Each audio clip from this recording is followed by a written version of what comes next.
Good morning, everybody. Happy Faithful Friday. We've got a special Friday morning edition, a special Bryant Culp edition of TED Talks Ball. You can find Bryant at Bryant Culp 3 on Twitter and X, and the link to his YouTube channel is below in the description. So be sure you check it out. Be sure you give Bryant a like and subscribe. And Bryant, how are you on this fine Friday? Oh, I'm loving it. Found out early this week that we were going to have the day off. And, I'm not the biggest guy on calendars. I write dates down and then I don't look again, right? So when they told me we had a holiday coming up, I'm like, yes. And then I got a kick out of it later this week. My daughter said, yeah, it's veterinarian day this week, Dad. Said, oh. Never heard of it. Although I did know that it was a holiday because I went to pick up my son from preschool on Wednesday. And after story time, the last 10 minutes of class, the parents are allowed to join for story time. The teacher said that, oh, there's no class on Friday. So my wife's like, can you pick up Ford today? I'm like, honey, there's no class today. So Ford, my son's here. So it made it tougher getting everything out this morning because he was in here watching shows and kicking his little potty around and spilling pee everywhere. It was lovely. But joys of young fatherhood.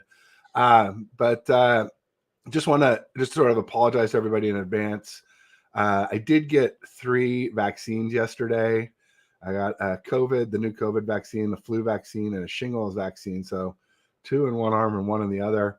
And it rocked me last night. I had sort of like fever and dry mouth and couldn't sleep and tossing and turning. But it wasn't bad enough to cancel. But I just want to let everybody know I'm probably not quite 100%.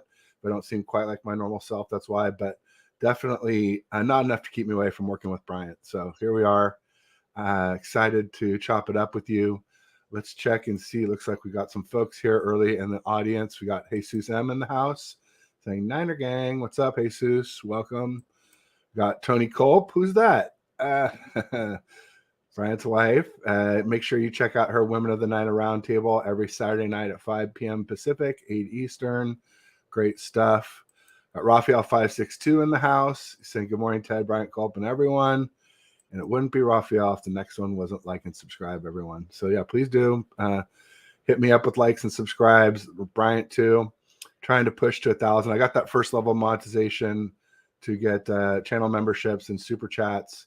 But now I'm pushing for the because I got the 5,000 watch hours during the year. Now I think I just hit my 1-year anniversary too. I think I was November 8th or 9th of last year when I started after the Rams game. So now hours are starting to drop off the back end as well, the viewers. But you only need to get 4K to monetize, and I'd hit 5K. So now I just got to get the subs and hopefully keep the view hours up there.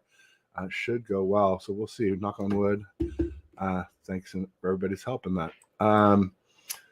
Jesus was saying, even if the Niners lose to Jags, a good team, it would worry more if they lose to the Bucs. Absolutely.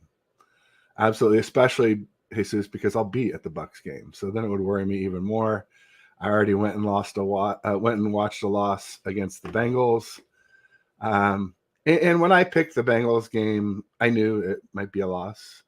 When I looked at the season, matchups for the season, I circled the big 3 for me were Dallas, Bengals, and Eagles, of sort of surefire Super Bowl contending teams that I thought would be there at the end. And then the tier right below for me was like Ravens, Seahawks, and the Jags. And sure enough, that's all coming true. I'd say, though, the Ravens might be the best of the bunch right now. They're playing some really good football, some really good defense, and Lamar's playing well, which is great to see. I had predicted 15-2. I ran through the record a couple times to everybody, and you can call me a homer. That's fine. On any homer, exactly. And I'll take it. I'll wear it proudly, right? So for me, any game that we're playing, it don't matter if it was 1999, 2004, 2015, I got the Niners winning. Now, again, they might not win the game, and honestly, they might not have a shot, but I'm going to sit there and I'm going to try to figure out a way or try to look at it in a positive way and say, yeah, this game's worth watching. We're not going to get blown out, right? And for the most part, I've always enjoyed watching.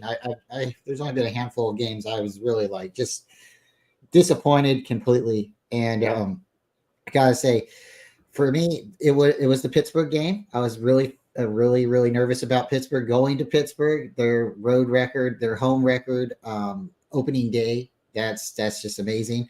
They haven't lost since like 2014, I think it was. And they didn't always open week 1, but when they go for their home opener, they usually win.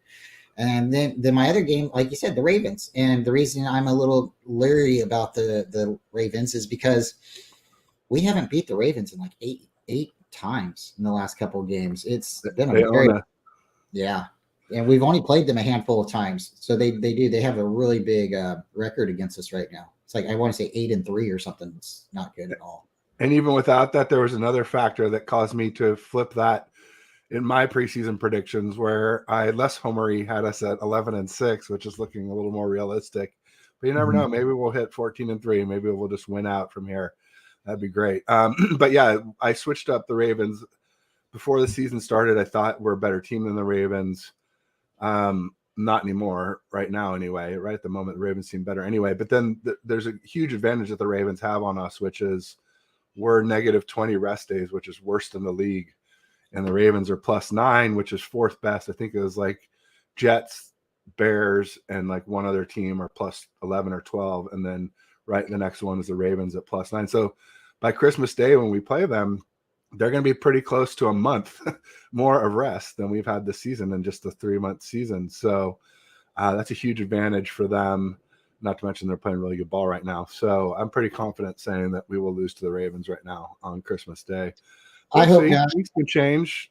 I truly hope not. That's a game that I would really like to be at. I'm trying to make it there with my little girl Lily, and I know it's Christmas Day, and it could be an L, but I still want to make it. There's only so many games that you can be like, look back at your life and be like, I was there on New Year's Day, we won that game, or So for me, I think that if we can pull off the victory, that would be a pretty magical day. We'll both be there in our 49er scarves and stuff. So nice. Unfortunately, we'll be out of town, so I definitely won't be making the Ravens game. But yeah, it's like one of those games. That's why I picked the Bengals as a game we might lose, but it was also a chance to see a really elite quarterback in Joe Burrow. And I think Lamar is starting to work his way into that conversation this season, the way he's playing. And you just don't get those opportunities that often. So you got to grab them when they arise. Then the Ravens now with their victory over Seattle, aren't they like 18-1 against NFC opponents? Yeah. Total ownage. It's crazy. Raphael says Kyle is undefeated after a bye. Let's see how this team responds Sunday. But Raphael, were the teams that we played coming off a bye also coming off a bye? Because the Jags are, and this is our 3rd team we've played this season coming off a bye. The Browns were coming off a bye. The Bengals were coming off a bye. Now the Jags, luckily, at least this time we are too. But it's crazy that they, shafted us on that side of the schedule too, where we got 4 teams this season that we play after their bye. Like, each team only gets 1 bye. You should average 1 or 2 teams that are coming off a bye, not 4. That seems, that means a lot of teams aren't getting a team coming off a bye this year because of that. But anyway, interesting stuff. Cardinals are the next team that we got to look forward to playing coming off a bye. Yeah, I'm not too worried about them. They seem to be Tankosaurus, but we'll see. I mean, the Browns just beat them 27-0, right, over the weekend. But I guess part of that, they lost Josh Dobbs. So who's their QB now? I guess Kyler's coming back soon, right? So yeah, all right, that's a concern. That's a concern. Because if anybody's going to come up to play anybody, right, that would be that one game of the year that would be their Super Bowl. Right. If you can. So beat the Niners, yeah, no, that's true. I'm with you there. Raphael says Niners need to establish the running game, make it a balanced offense. Absolutely. Take some pressure off young Brock Purdy. Give him some 3rd and shorts that are easier to convert. Control the clock, rest the defense. So many reasons why we need the run game. That's why we really need Trent Williams to play, because obviously no Aaron Banks. Let me ask you this though, Brian. With Aaron Banks out with the turf toe, do you think Feliciano? I mean, I don't think Aaron Banks is a particularly good run blocker, is he? He's more of a pass blocker, right? So isn't it possible that Feliciano could be a better run blocker than Aaron Banks at left guard? There's definitely a possibility. He's a veteran. He's been in the league and he's played, like journeyman on the line. So he should be able to just come in and play adequate.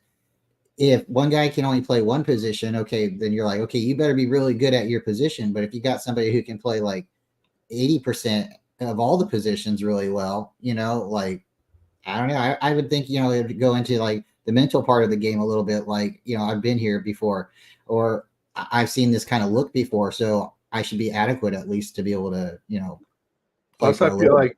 I feel like he's like known for being a tough guy too, right? Kind of like McKivitz had that reputation coming out of West Virginia, just kind of like mean a little bit in a good way. If he's on your team, it's good. If you're opposing him, it's not so good. I don't know too much about him, but I thought he was going to be the center this year, Feliciano.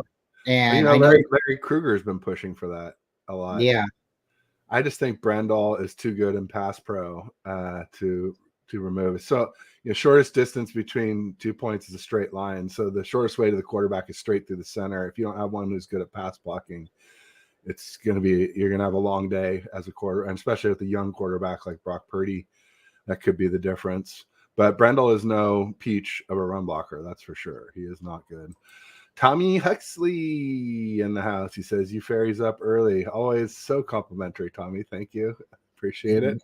If you don't know about Tommy, right? Tommy is the camel. He's not the goat. And if you look in your emojis, 2-hump camel. 2 humps. Yeah, that's right. Now, is that dromedary or Bactrian? Oh boy, we're gonna leave that one alone. But that's what one is 1 hump, one's 2. I just forget which is which. I'm gonna guess that it's Bactrian is the 2 humps. But he told me to call him that. So everybody. Actually, I'm gonna say he's dromedary because he's drama. He's creating drama with these comments. So you're dromedary, whatever that is, Tommy. You may have to have only 1 hump, and you missed it on hump day. It's Friday, not Wednesday. So, but that's fine. That's fine. So Jesus M says, aren't the Niners supposed to look at games on the matchup, not on homerism? Styles make fights. Yeah. So as we look at the Jags, they have 3 really good weapons on offense to go with Sunshine, Trevor Lawrence. They have Calvin Ridley, who they just signed off the street after his gambling woes with Atlanta. Huge pickup, one of the biggest free agent signings in years, I would say. They got Christian Kirk, who I believe they traded for from the Cards, or they signed him as an expensive free agent, one or the other. It was money or picks that they needed to get him. And then Travis Etienne, who is a legit 4-3 back and who can catch the ball pretty well. So they got a real 3-headed monster there to go with Trevor Lawrence on offense. So with his comment here, right? And hey, I'll shout out to you. Aren't Niner fans supposed to look at games on the matchup, not the homerism? Well, of course. But then you also have to, the Niners are very faithful and they have emotions. A lot of fans do. Then sometimes it doesn't take much to get a fan out of whack. And if you are a faithful, you've probably been called a whiner before. So I think homerism has a lot to do with a lot of people's opinions and, breaking down the game. You don't want to say, oh, we're going to just lose. And why would you even watch the game if you just think we're going to lose because of the matchups? Not every time paper adds up. That's why they play the game. Well, one thing that doesn't add up well for the Jags is their O-line. I think I heard somebody say that they were ranked 31st out of 32 O-lines in some statistic. I don't know. Maybe it was overall. And then in addition to that, Walker Little, their right guard, has been questionable, dinged up at the very least. Left guard, excuse me. And then they traded for Ezra Cleveland, but he's left guard also, and he's dinged up too. So they're not looking real healthy at left guard at the moment. But maybe, by Sunday they'll be fine. I don't know. I haven't been, following it that closely to see if they've been practicing. I think they've been questionable most of the week. When I had Beerly Zach on, who's a Jags fan, earlier this week, he was saying that they were questionable. So I think they'll probably play. But that might be one area where we can exploit the Jags as their O-line. I have been hearing most of the year that, our defensive line should be able to get at these quarterbacks, and that's just not been happening. I know we now have Chase Young, but it's not been happening. And with hopefully Chase Young coming in, it's going to change the whole flow of the defense. But every time someone says, "Oh, their offensive line's really bad," they seem to have like a really, really like stellar performance against us. So I don't want to hear that today, Ted. The Jags last week last week, Trevor Lawrence was their leading runner, and he had a banged up knee, so it doesn't seem to matter if they got a good O line or not. He's gonna. That's right. He wasn't going to run, and he kept running, and they're like, "Oh, well, I guess he just felt like it was safe, or he had to do it, so he did it." And yeah, he racked up some pretty good sized runs. So that's Raphael here saying defense needs to contain Lawrence. He'll run with the ball, and we all know that's kryptonite for a great D line, mobile quarterbacks, great offensive lines, or even not so great offensive lines that are allowed to hold, as we saw in the Super Bowl against the Chiefs, can all diffuse a great D line. So let's hope that we can contain Lawrence, maybe use Dre or somebody to spy him so that when he takes off, somebody's just waiting for him and ready to plaster him. That would be great for sure. It's just saying, interesting to see the Niners game plan on defense and offensive adjustments. Well, one big adjustment came out this week, which was Steve Wilkes moving from the booth to the field. How do you feel about that, Bryant?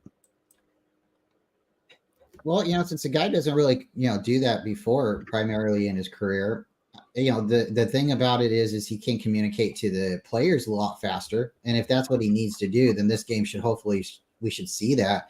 But if he's not normally a guy on the field, then, and you've heard it with the defense too, they've said it, we've had him on the field before, we've had him in the box. It depends on how we're playing.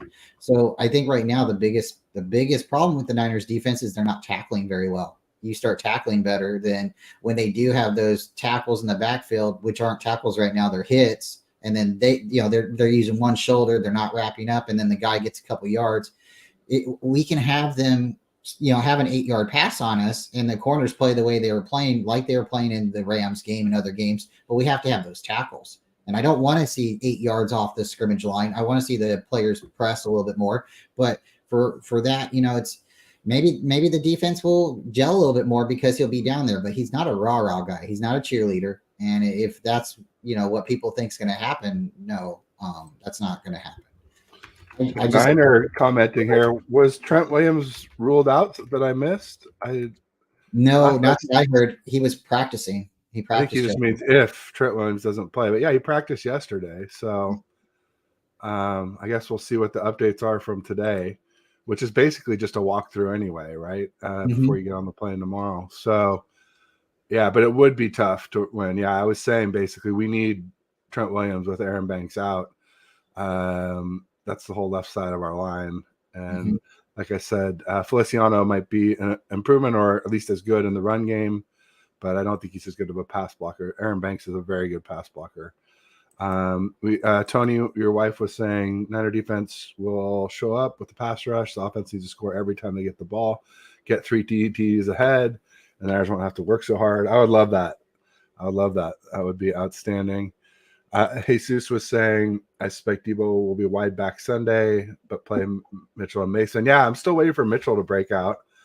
He really hasn't shown his former glory yet, but we'll see. And then real quickly, Steven, don't bother me, saying good morning, faithful. If you guys watch Breezy and Wayne and John Chapman's video, mostly Breezy, Steven was at the end with the cool gold lettered lid with like the flat brim. It was like plastic brim and really gold shiny letters. Just awesome hat. He had the hat of the year award in my opinion, but great guy. And he's been a great member of the chat. So welcome, Steven. Looks like we actually have a super chat from Mr. Aaron. He says, what's up, Ted Branco? 2 of my favorite people. Oh, that's awesome. Thanks, Aaron. I appreciate that. Yeah, that's huge and much appreciated. Thank you for the super chat. It's nice to get those going. And great to hear from you. Great. Thanks for stopping by as always. You're definitely one of our favorite people as well too. The video you guys did, completely awesome. I wish I would have known just a little bit more ahead of time. I heard about it, and I think I heard about it just like a day or two ahead of time. And I really wish, because I know you were there, Terradome was there. There was so many people. TJ was there. Debbie, Top Hat Miss Debbie. There's so many people there, and Teradome and his wife, yes, yes, Mose, who most, then I confused for Wise, and I was like, "Hey, did you have trouble deciding what pair of shoes to wear today?" And he's like, "No, what?" I'm like, "Oh, you're such a dummy." And I went on with Gina, and I was like, "Oh, I met Wise at the thing," and they're like, "Dude, he wasn't there, Ted. It was that impersonator." And then I was like, "Oh man, this is so cliche. I'm such a knucklehead." But nonetheless, met Mose, who's outstanding. He was a lot of fun, and yeah, he's got a great channel too. Del Fetty too was there, so that was fun. I'm kind of working my way up in the chat, which is what I do when I get far behind. So I want to show most of them, even if I don't get a chance to respond all. Oh, Anshul Shah in the house, the Shah Show. Everybody make sure you check out his channel. Give him a like and subscribe. Aaron just popped it on while I'm at work. Oh, all right. We won't tell. Don't worry. Secret safe with us. Raphael's saying hi. Tony's saying, I hope Trent plays. Yeah, I think we all hope that. I mean, unless he's not ready to play and it could jeopardize him late in the season, in which case I'd rather lose another game now than risk a bunch of games later on when we really need him. But I think he'll play. Wilkes on the sideline, more face-to-face communication, but won't see the aerial view, ? Yeah, he won't see the aerial view. I was pretty vocal in saying that I didn't think he needed to go to the field. I felt like there's plenty of really strong defensive coordinators who coordinate from the booth. Some great examples are Vic Fangio, who's with the Dolphins, who we looked at before we went with Steve Wilkes, and also Dan Quinn of the Cowboys. They have a pretty good defense last I checked. And I feel like some guys, like everybody wants that Robert Saleh or D'Amico Ryan's rah guy back again, but that's not Wilkes. At least not in the booth. You can see like everybody's celebrating around him on great plays, and he's just like stoic and not even a smile. And that could actually rob energy if he's like that on the sideline. So hopefully he'll be a little different and a little more upbeat. And I think I was saying this, I don't know if you heard, but I was saying maybe the whole Matt Canada thing where the Pittsburgh Steelers offensive coordinator left the booth, went to the sideline, and the Steelers offense responded and played a little bit better. Maybe that applied some pressure. We're like, look, Steve, he did it, so why don't you try? I can't imagine that wasn't part of the calculus. So Kyle was in the booth at one time. I believe he was in the booth in Atlanta. And then Fangio, he was in the booth when he was here with the Niners, and I believe he's still in the booth in Miami. So, the Niners have had it happen both ways. I know Harbaugh was just, super energy. Kyle's not that energy that, he's not Harbaugh, but he's got, I see him getting passionate out there, and, I've seen him break a couple things a couple times, but no, he's not that guy. I really wish they would have got Fangio. I know they didn't want to switch the defense and stuff, but if they're not going to let Wilkes run his style of defense, or his guys isn't here yet because he doesn't have his personnel, then that's crazy to me, because we didn't need you to come in and change everybody out and, rebuild. We needed you to maybe retool a little, maybe just, go again. And that's my problem too, is the Niners, we get to a certain point where our coaches are really good, and instead of just giving our coaches a little bit more money, we're like, oh no, let them go out there and be a head coach somewhere. Why not win a chip? Why not win a Super Bowl now and then say, okay, we've won like 3 Super Bowls. You guys can leave now, or we can keep it together.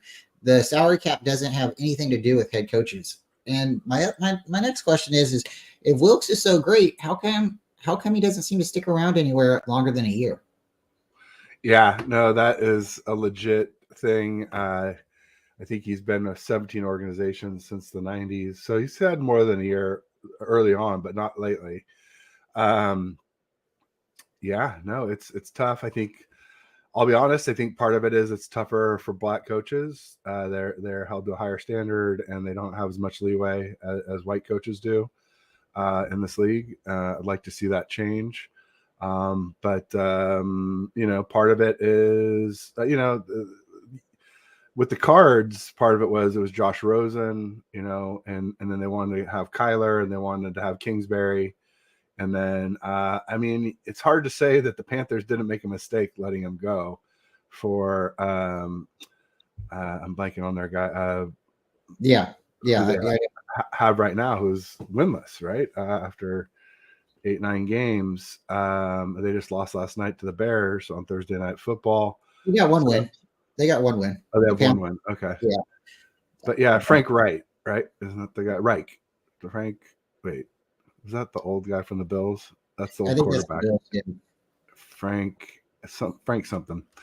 We got a super chat from Red Jet Shell. She said, this is a must-win game. Hello, Ted and Bryant, the fantabulous Niner content creators. Thank you, Jet Shell. We appreciate the contribution. That's outstanding. Aaron started it off, and now folks are running with it. Love it. This is really helpful. So thanks again. And thanks for being here. Shell is a great member of the audience, super supportive. She's always like commenting on my stuff on Instagram. It's super helpful. So thank you for that. Anshul saying, there were some comments up higher. This was kind of interesting stuff. I believe the 49ers have the most interceptions, and Lawrence has thrown a couple interceptions. I can see a tip interception by Young. Yeah, Chase Young could be. He's a tall guy for sure. He's a disruptor. I could see that. Absolutely. Mm-hmm. Absolutely. And he also said the 49ers will win the turnover battle. Need to win the turnover battle. Yeah, I predicted one interception by Purdy, but I think Trevor Lawrence might have more. We'll see. The Jags defense is really good. That's for sure. They have a solid D-line. They have the other Josh Allen, who's a really good defensive end. They've got Foyesade Aluakon, who is a really outstanding middle linebacker who came over from the Falcons. The Jags have been that team, like sneaky good for a long time, but they're the Jaguars, and they've had like a lot of good teams that they've had to deal with in that division for a while. And then it seems like that division cannibalizes itself every once in a while, but they did have their run. 2019 up there to Foxborough, and they were going to to New England. They almost beat the Patriots. Then, the Patriots, but I'm talking about the Blake Bortles Jags team. That was really good. And then, we played them in 2017. They were really good in 2017 too. Now they have Trevor Lawrence, and that's because they were a bad team for a couple of years, and they got the number 1 pick. And it's funny, like when everybody was looking for a quarterback, we knew we weren't going to be able to touch Trevor Lawrence, but they would have if the Jags would have traded back to us. But they were sold on Trevor Lawrence. Trevor Lawrence has been like this quarterback kid since like birth. He's been the next coming of Peyton Manning. And I know people are like, what? But no, he's really, really good. And he's on the Jaguars. And the Jaguars, I think their biggest problem is they don't know if they want to play in Jacksonville or London. I think that's their biggest problem. Once they figure that out, they're going to be really, really good. But their defense, they have Trent Baalke. We don't really like Trent Baalke, but he has put together a decent team there. And, Urban Meyer they did also have back-to-back number 1 overall picks, and that meant they picked to the top of every round in those 2 drafts. So kind of helps just a little bit. That helps a little, yeah. But Urban Meyer wasn't their best thing. But Jack Del Rio, he was good for their organization. And then, it's just like, I don't know. They got C.J. Beathard over there. I think he's a good locker room quarterback for the team, somebody to gel with. And it's just somebody to really build the team around. I really do. I think Trevor Lawrence and C.J. Beathard are good quarterbacks, and C.J. might not have been it for us in San Francisco, but that was because our line beat the crap out of him. He really got too many sacks, hit too often, but he kept standing up, and that's why I think the team fell in love with him and appreciated him because he was tough. And that's the same mentality going to Jacksonville. They need somebody that will be tough. And then like the whole thing with Tebow.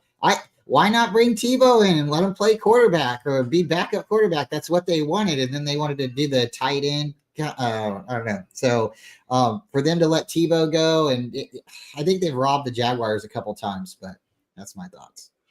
There you go. Real quick, just want to call it Crazy Juice in the house. He's saying, what's up, Ted and Bryant? We got Ryan from No Border Sports in the house saying, what up, everyone? Make sure you check us out on Tuesdays at 3:30. We do No BS Ted show. Good stuff there. We also have everybody's just sort of saying hi, so I'm going to kind of skip through that. Here is a statistic. Niners are 4-2 all time versus Jacksonville. I think she got that from you, Bryant. Let's go for 5-3 or five. It'd be 5-2. And the way to get back to that solid play and get the wins in the first place. Yeah, we got to reclaim our identity on offense and defense. Got to run the ball. Got to make tackles. Some of the tackles are like injuries, like Dre Greenlaw's playing banged up. Some of them, I think, are going to be tougher to fix because it's people like Jimmy Ward being gone, Samson Ebicom being gone, Aziz Al-Shire being gone, even Emmanuel Mosley being gone. Those guys are all good tacklers. So some of it will need to come from some of the younger guys stepping up. Maybe Womack, maybe Luter. I don't know. We'll see. We're definitely hoping to see something from them soon because Isaiah Oliver is getting cooked. I think that's a good point, Ted, because it's like you can see our defense is getting close to the quarterback or getting close to the running back, and they go for the tackle, they miss the tackle, and there's nobody behind them to clean it up. And you've seen it a couple times, Bosa with the shoestring tackle, and then he knows just as soon as he misses it, there's nobody behind him. And where's Jimmy Ward? Oh, he's in Houston. Why? Because that's where our defensive coordinator went to. You got to keep people together for a little while. You got to pay to, if you want to win, you got to play. You got to play to win, right? Yeah, no doubt about it. Tommy says he thinks we're tied with the Jags for the most interceptions. So I guess they have a lot of turnovers. I think that's what Beerly Zach told me. Not necessarily that we were tied, but just that they're much better at stopping a team with turnovers than they are with stopping long drives. You can march down the field against the Jags, but with the turnovers, they can stop you in your tracks that way. So it's kind of interesting. Let's not turn it over. Ted the movie. Oh man, I'm not a big fan of that movie. In fact, I've really never seen it. I'll be honest. I thought the guy, the teddy bear, seemed like kind of like a little shia, you know what? And I was like, I'm not going to support this. This is a smear on my name. So many awful Teds, unfortunately. It's Ted Kennedy. I won't go into the whole list, but Ted Bundy, Ted Kaczynski. Yeah, it's like, geez, there's like all kinds of like mass murderers and Unabombers and crazy lunatics. Driving off bridges drunk with their girlfriend. Whatever the case may be. Let's see here. But actually, Ted isn't my real name. It's a nickname from my middle name, which is Edward. So that's a little fun fact about me. But I don't really share stuff like that usually too often. Raphael was saying offense must take care of the ball. No careless fumbles. Yeah, that's 100%. CMC's had a couple recently. Should he wear gloves now? Is that your thoughts? I mean, I think, who I think needs to wear gloves is, I think it's Purdy, especially if it's wet weather. I think he is not a foul weather quarterback. But CMC, I think it's all right. One of them was a punch out, and one of them, the guy just sort of, took it away going to the ground in the Cowboys game. So it's not like they just scored it out on their own. So I think it was the Vikings. I think it was the Vikings he fumbled, and I think it was either the first or second time he fumbled, and then you see him going to the sidelines, coming back on with gloves, and you're like, all right, interesting. There you go. But it was a punch out against the Vikings, so it was a peanut punch. So I don't know. We'll see. Yeah, if it's working, then stick with it. I hadn't even noticed that. So good catch on that. Kurt Warner wore gloves. He wore them wet rain, or shine. So I don't see a problem with it. Teddy Bridgewater, Teddy Two Gloves, another Ted. There we go. Sheesh. Anshul saying Doug Peterson said it's probably a long shot that Zay Jones plays. So he's their speedy deep threat receiver, former Raider, not to be confused with Zay Flowers, the rookie of the Ravens. We got Wolf Life Wild. Is this Wolf Lazama in the house? Yeah, that's Damn.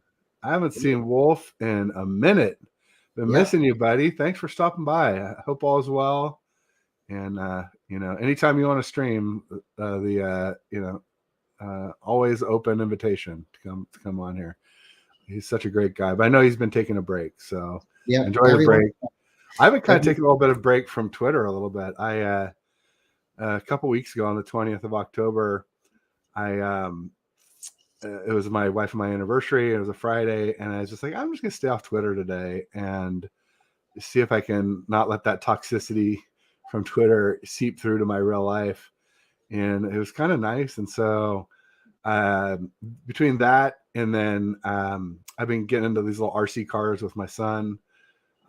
It's amazing what you can get on Amazon now for anywhere between 50 and $150. These little 40-mile-an-hour cars that are super fun, and then they're fun to trick out. You can get better batteries and tires, and it's like this whole thing. It's a lot of fun. So I've been doing a little bit more of that lately, and a little bit less of arguing on Twitter, but also the buy. It was a good time to take a break too. So I'm sure I'll be back. But like I lost my monetization on Twitter. I had gotten monetized on there for a little bit, and but I think it was just too much work for too much squeeze for not enough juice on the monetization on Twitter. And I think some of it affected my YouTube and hurt me with subscriptions and stuff. So YouTube is the primary thing for me nowadays, more than Twitter. I just like Twitter to argue and figure out what I'm going to talk about on YouTube. That's still really valuable for that. But definitely, if you guys have noticed, a lower presence for me lately on there. But I'll probably be back soon. Yeah, every once in a while, I'm blessed. I got good people like David, and Wolf will show up, and we get to have a cool little show. Wolf used to stream a lot, and work has gotten but he'll be around. I know Wolf always pops up. So yeah, just keep reaching out to him, Ted. If you guys don't know about Wolf, you guys should, because he's got a great show. And yeah, he's outstanding. Yeah, no, I mean, open invitation. He'll let me know when he's ready. I don't want to be pushy about it. But and someone had said Mason won't play, and Tommy said, why won't Mason play? Just we haven't seen much of Mason since the Cowboy game. Essentially, there's a little bit in the the Browns game, and then really nothing since then, right? So I think it's just you're just looking at current trends. I think he missed some blocking assignments or ran some bad routes or something that Kyle, put him in the doghouse for, is my guess.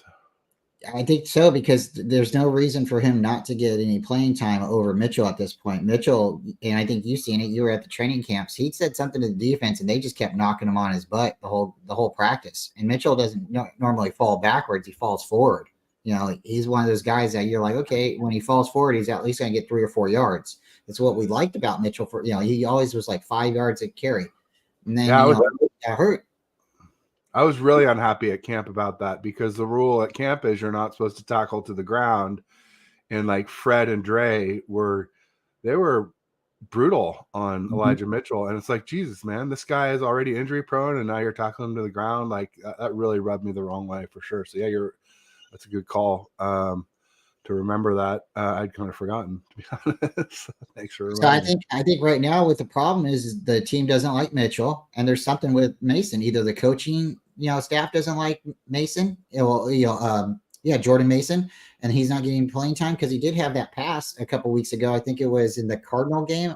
It was the Cardinal game. I think he had a pass, and he caught it. And so he just needs, again, you don't get these guys experience if they're standing on the sidelines. The way practice is nowadays, they don't have 2-day practices. They don't have as many preseason games. So these guys aren't getting the practice. And so I don't know how you're not going to get on the field, how you're going to get on the field if you don't practice or if you don't play, right?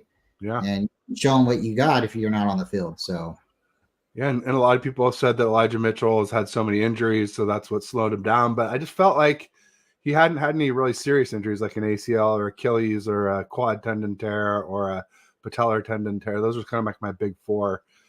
Nothing like that. It was like MCL, groin, hammy, all stuff that you classify as pretty minor, and no surgery required. And usually it doesn't lead to other injuries long-term in like neighboring areas or in that same area.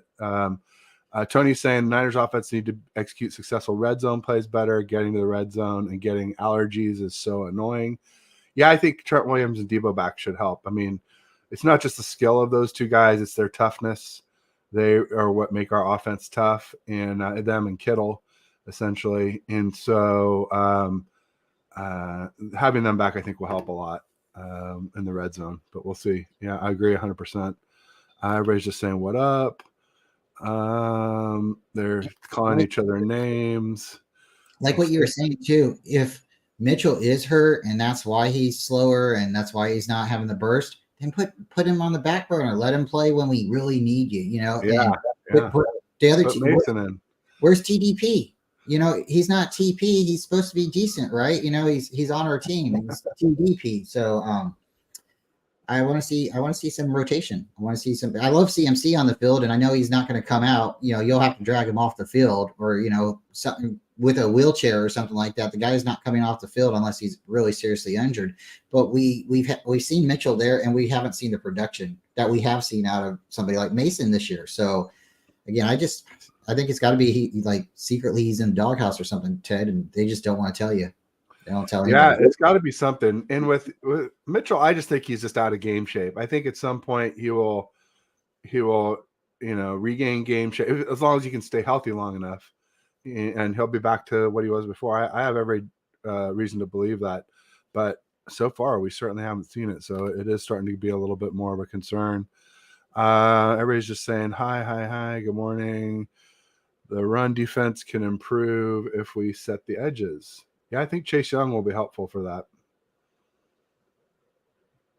I mean, obviously Bosa's really good at that in general, but and then I think the other keys to setting the edges are Lenore and Charvarius Ward out on the boundaries. Yeah, Chase Young coming in right now, and Bosa on the other side. The boundary should definitely be set. Now we just got to worry about the center, and if Eric Armstead can get his pad level down a little bit, I think we'll be fine. It doesn't make any sense that he's as tall as he is and he doesn't get any pass breakups. Or pass blocks. If you're that tall, you should be a tree, or you need to use your leverage and hit somebody. So no doubt about it. Red Jet says keep the ball on the ground. If the opportunity isn't there, throw it. Don't take sacks. Don't allow sacks unless it's on defense. I like it.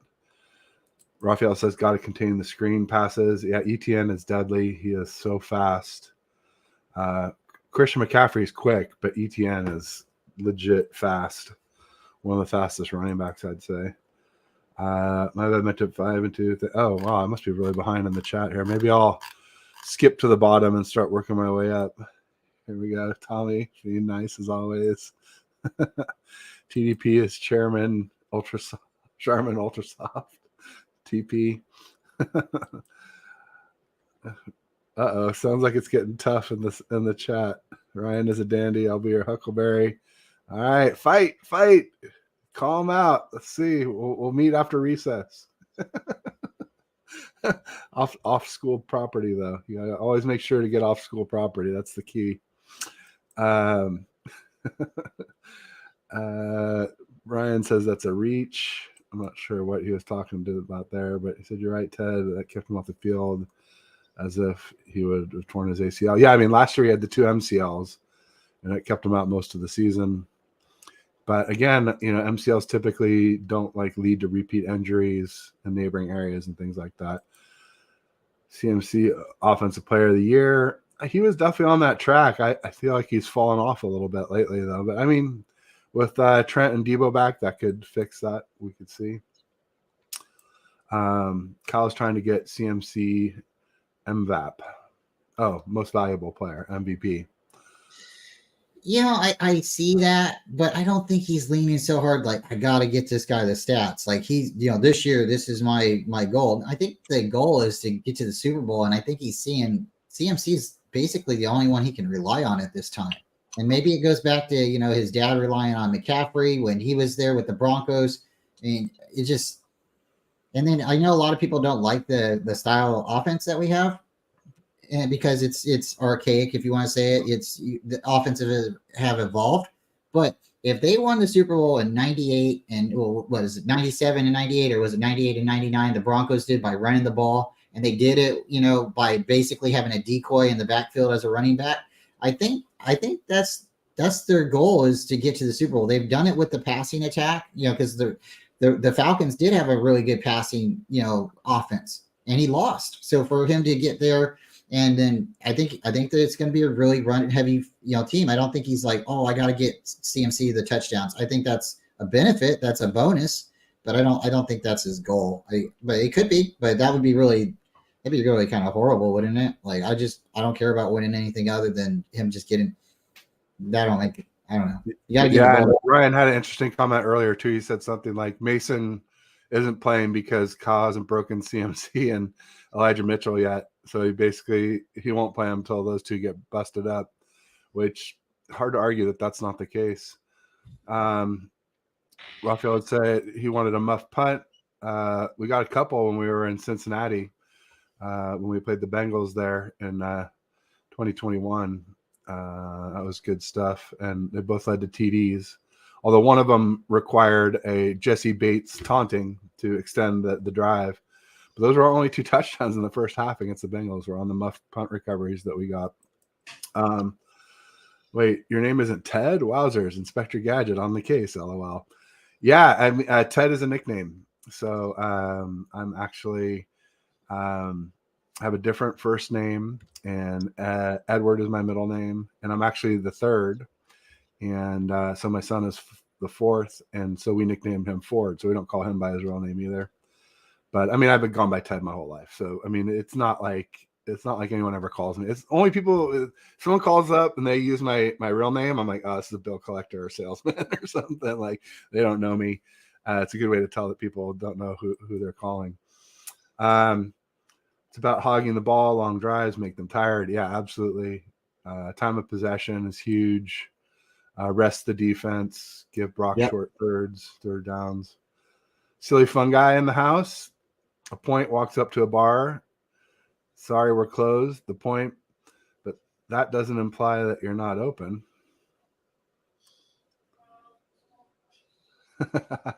I kind of don't get it. I'll be honest. This is one. Usually I get Silly Fungy's dad jokes, but walks up to a bar. I think. Oh, I see. Because it's A with the bar over it.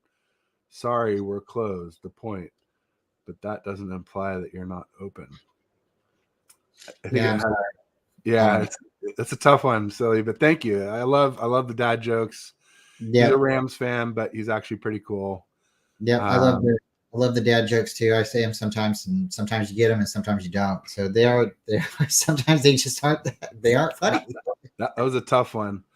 I'll have to look that up and do a little research. Real quick, also, I should probably pay the bills. The TTG up in the corner stands for the Travelstead Group. They're a retail and hospitality logistics company, and they do transportation and warehousing for brick and mortar. They do FFE, which is fixed furniture and equipment. They do OSC, which is operating supplies and equipment. They do new store openings, rollouts, relocations, decommissions. From the first mile to the final mile and everywhere in between, Travelstead has you covered.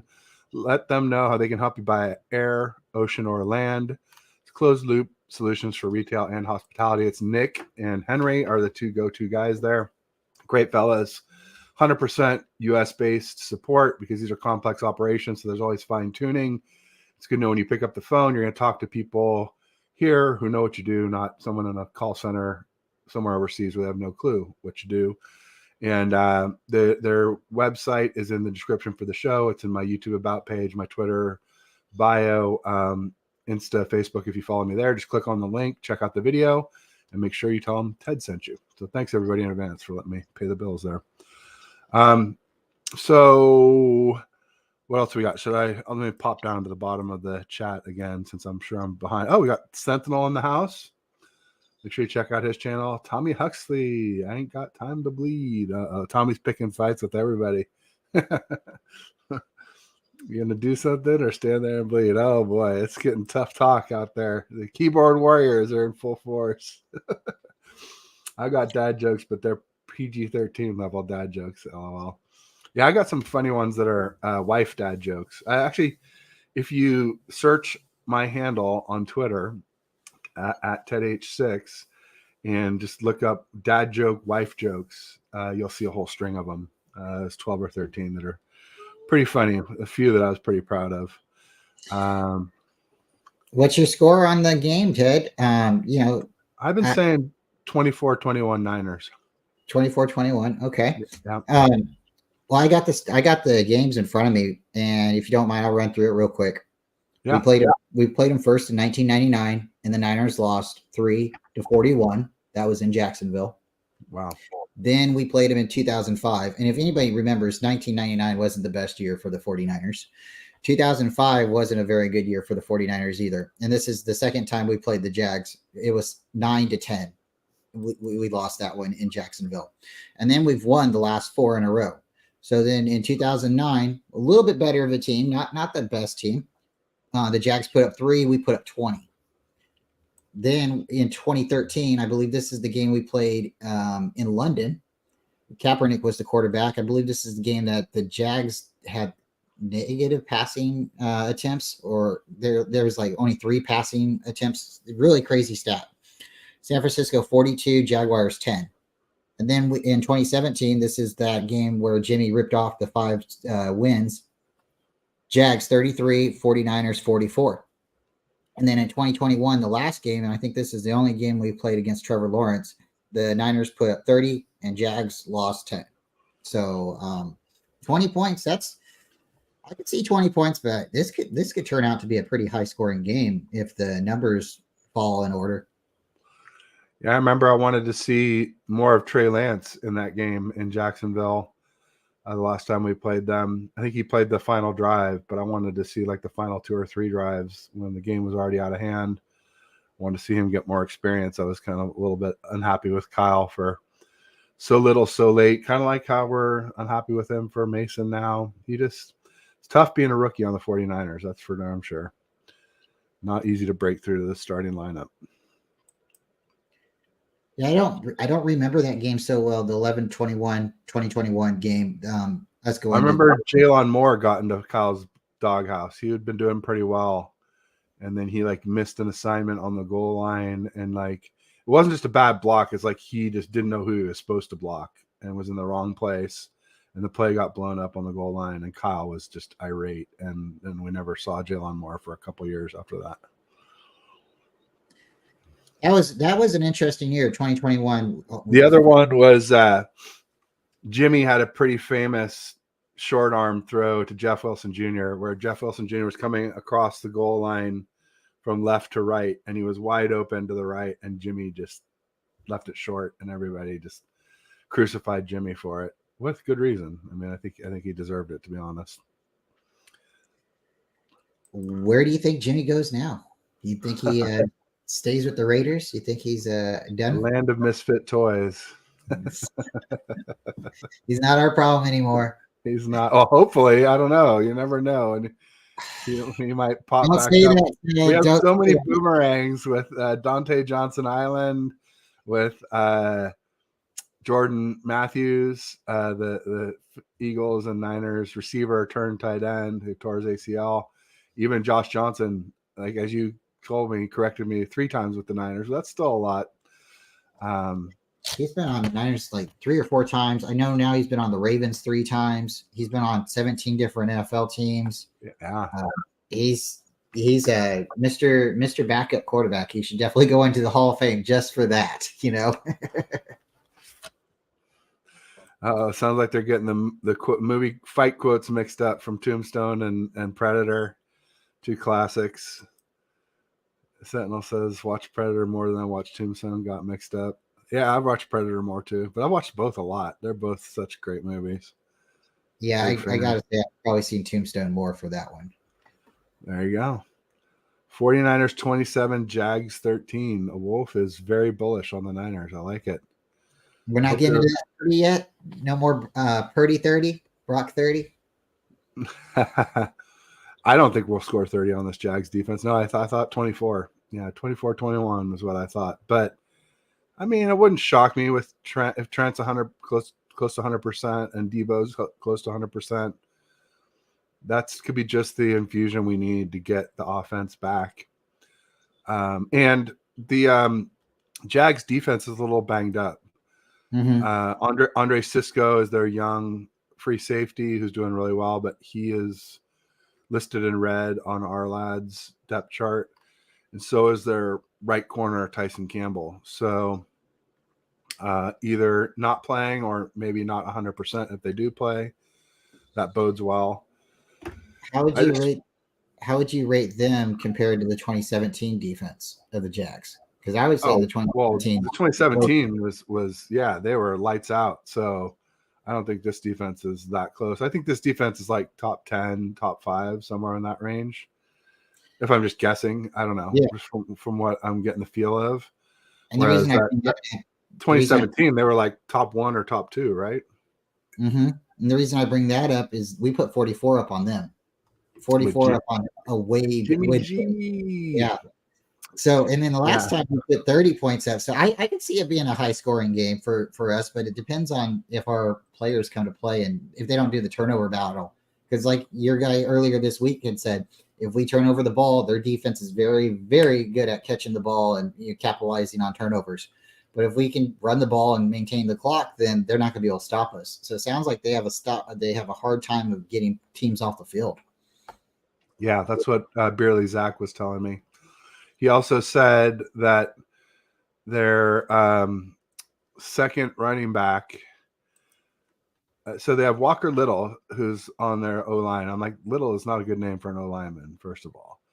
But they have a big guy, Tank Bigsby, is their running back. But he said that he tends to fumble in key moments. So, when Travis Etienne's getting a breather, or just maybe if they go with a 2 running back package, try and do the peanut punch on Tank Bigsby, he was saying. And he also said their kick returner comes in and plays kind of like how Ray plays wide receiver for us.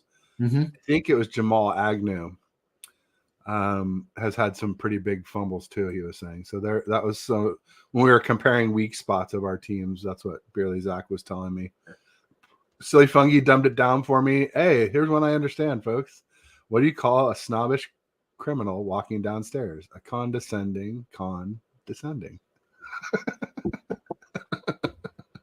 Wah, wah, wah. Not very funny usually, dad jokes, but often very punny. And there you go. It was a punny as hell. Thanks, Silly. Appreciate it. Thanks for dumbing it down so even I could understand. That's key. The A bar was just, that was a way over my head. Oh, what do you call a French dude taking a whiz? A European.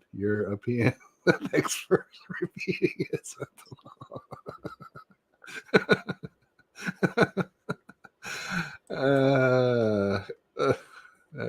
Shell's getting a kick out of that.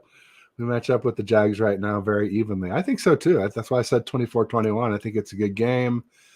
I think it's going to come down to the end, and I think we'll pull it out. Though I feel like we have the better defense if everybody's playing like they should. And we have the better O-line if Trent Williams is playing, and we have better weapons.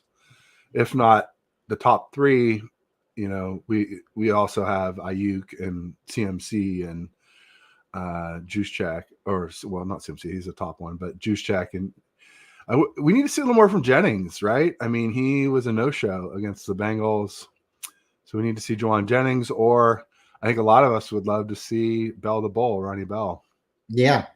So we were talking, a group of us was talking, and I don't think it's necessarily the best decision, but the way Kyle, and correct me if I'm wrong, but Kyle has his players where if somebody's out, somebody else is going to play. So like, for example, if Debo's out, Ray's Debo's replacement. Yeah. If Ayuk's out, Ronnie Bell is Ayuk's replacement. And it's not, he doesn't crisscross where maybe he should a little bit, maybe he should say, hey, I got this guy and hit, but he looks at it like this is my skill set and this guy is closest to this guy. And this is what I'm trying to emulate on the field. They just don't do it the way the other person does. That's why they're the starter. But in those situations, I would like them to, throw the ball to Juice a little bit more, throw it to Kittle. There's been moments where, Kittle with the 3 catches, 3 touchdowns, use him. Juice, I know he's in the backfield blocking too, but use him to get out there and catch. He's a really smart player. He catches really well. Start using some of these players that we don't necessarily use all the time. I like Ray. I think he's a really good player. I like Ronnie Bell. I think by bringing in Ronnie Bell, that's our replacement for Jennings. I don't see Jennings staying around next year, even if we make the Super Bowl. I think Jennings is a good player, but I just don't see us sticking around with them. And some of our other wide receivers, to me, it's really weird that they're not even getting an opportunity to get on the field. So is it they don't know the offense, or is it their skill set isn't allowing them? Do we have to have another, key member go down before you see them? Because you would the conversation that we were having is why don't they, transfer some of these guys on? Why don't you see like a Ronnie Bell and a Jennings on the field at the same time with a I'm so sorry, Jennings, Bell, and I'm blanking on his name. I just said it. Elijah Mitchell. No, he's a running back. I was thinking of the other wide receiver. Ronnie Bell, but anyways, Jennings and Ray. That was the sorry. Got all caught up, got excited there. But that's why don't you see different combinations? Because the other players, they're the stars and they don't want to come off the field, and Kyle doesn't want to deviate from his offensive play scheme. So when Debo got hurt against the Browns, what did Ray become the focal point of the game? No, they shifted to CMC and they weren't ready to do that. And then it looked like CMC got hurt in that game too, or got re-hurt, or got hurt worse in that game, because I don't think he came in completely healthy. I think the Cowboy game, I think he got hurt honestly in the Cardinal game and the Cowboy game, because the Cowboys were stuffing him pretty hard and we were using the other players, but he was still on the field and they hadn't count for him. So I think Debo coming back will be a good decoy, even if he's not completely healed. I think the offense will be better. And I don't think it's going to be a blowout on either side. Like the 2017 game was 33-44. Both teams had really good defenses. Both teams, started coming. So I think it's just, and this week, Trevor Lawrence is a good quarterback. So, and that you said the running back's really good too. So I think this is going to be a really back and forth game. I think this even Evan Ingram, their tight end, is pretty good too. Yeah. This has really, really opportunity to be the best game of the week. There you go. Yeah, I think it's either us and the Jags, or the Browns and Ravens could be the other one. Although I have a feeling the Ravens might destroy the Browns. As good as the Browns defense is, and Deshaun's back, I get it, but I just feel like Lamar is on one, and their defense, at least the front seven for the Ravens defense, is just nails.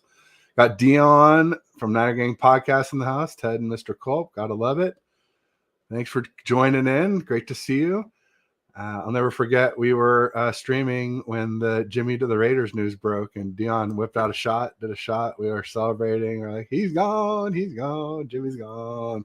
We were having so much fun. And then I was like, wait, what if he doesn't pass the physical?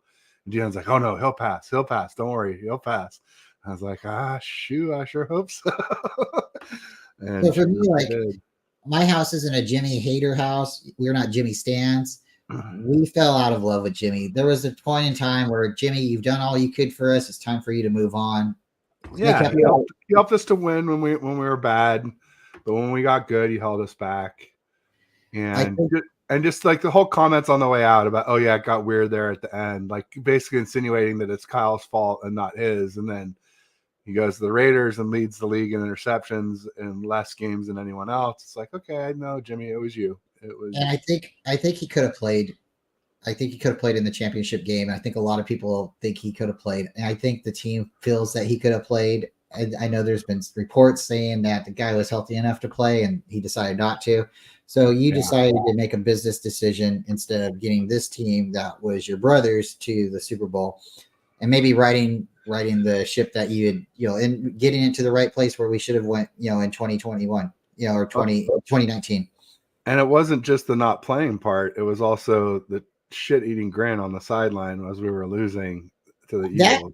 That part I can't put all on him, because if you go back and you look, and I know people aren't going to like this, Debo was joking.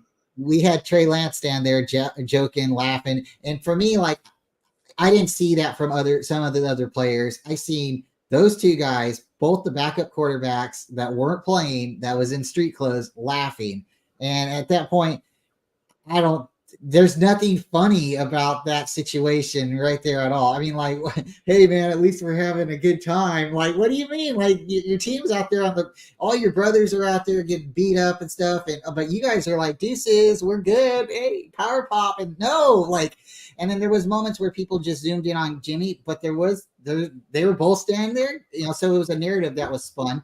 And I think it should be put on both of them, because again, why are you standing there telling jokes or laughing when neither one of you can contribute? Just go to the locker room. I don't need to see that. Nobody needs to see that. If we were scoring a touchdown and you guys were like, yeah, right. But they didn't score a touchdown. It was like a fumble just happened. A punt just happened. What did they say, Ted? Jimmy to Trey. Man, if I was in there or you were in there, I bet we wouldn't be punting right now. There's no truth to anything that they could have said.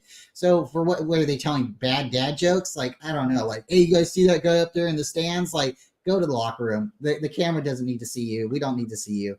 I was unhappy. I really have like this pride for CMC because even in that loss, you could see he wielded us to that touchdown, and that guy, man, I just it was an angry run, as Kyle Brandt would say. Oh boy, so no doubt about it. Well, good. Well, so what was your prediction, Bryant? Did you make one? Oh man, so I would say. Oh man, yeah, I don't do too well with the scores. Sometimes I come pretty close.